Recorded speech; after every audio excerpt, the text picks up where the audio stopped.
welcome back to the Malay Curriculum Podcast, where we see some curriculum wisdom with a shoot good of good vibes. Today's, of course, I with my friends is Jura and Lika, and today's we talk all about something educators need to master is teaching materials. Wait, teaching materials?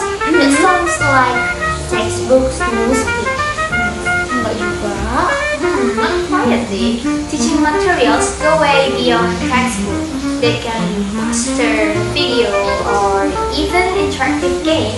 Basically, anything that supports student learning curve. Okay. Alright, let's get the basic of the day. Jira, can you break it down for us? Absolutely. Teaching materials are any resource teacher can use to help students achieve learning objective. This material can be print, based, audio, visual, audio, or digital. So a listening exercise, an infographic, and a Kahoot quiz are found. Exactly. If it qualifies. Like that. Oke, tadi kita membahas teaching material.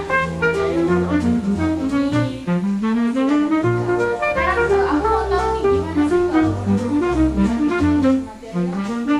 Katanya di Undang-Undang Nomor 20 Tahun 2003 tentang Sistem Pendidikan Nasional di mana ajaran dianggap sebagai bagian dari kurikulum yang penting bahkan buat siswa mencapai standar kompetensi hidup. Juga dalam Permendiknas nomor 41 tahun 2007 dijelaskan kalau itu adalah informasi, alat, dan teks yang dipakai untuk menyusun dan melaksanakan pelajaran. Oh, jadi gitu ya. Kamu tadi Oke, wow, I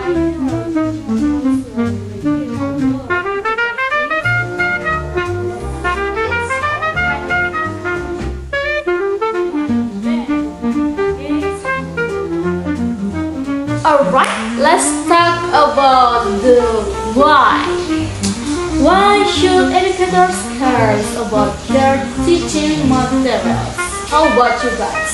Of course, because good teaching materials, the first is help achieve for student learning goals, and the second is a guide for both teacher and student, and then boost motivation by being engaging, and then provide structure and distraction in the learning process, and the last is allow for different instructions so students with different learning needs arrange them behind. So, if a student learns better visually, a teacher can use poster or videos. That's differentiation, right? Exactly. It's about meeting students where they are. Seperti itu rupanya guys. Nah, kemudian itu ada real example of teaching materials. Nah, di sini tuh ada contohnya, pertama itu ada types, kemudian samping itu ada example. Nah, yang pertama itu ada text atau print. Ya, example itu ada textbooks, worksheet, or learning modules. Kemudian ada audio, yang of course itu contohnya ada listening exercise or educational podcast like we all know. Kemudian ada visual, contohnya itu ada grammar, poster, mind maps, atau infographic.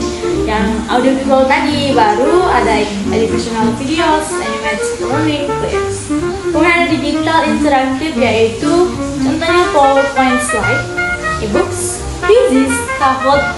Kemudian ada Google Classroom activities.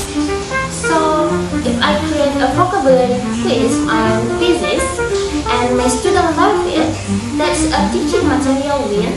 Totally. Bonus point is part discussion or make them want to learn more. Sounds good. Before we wrap any golden tip for fellow educators. Yes. First, diversify your material. Don't rely only on textbook, but trying to mixing format to address different learning style.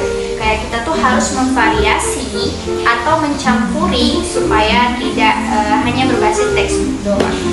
And make it fun, guys, because students learn best when they are engaged. A bit of humor or creativity can go a long way. Love that. At the end of the day, effective teaching material don't just deliver content, that they content is learners or students. Okay guys, thanks for tuning into the Multi Curriculum podcast. Don't forget to keep inspiring And teaching them hard. And see you in the next video.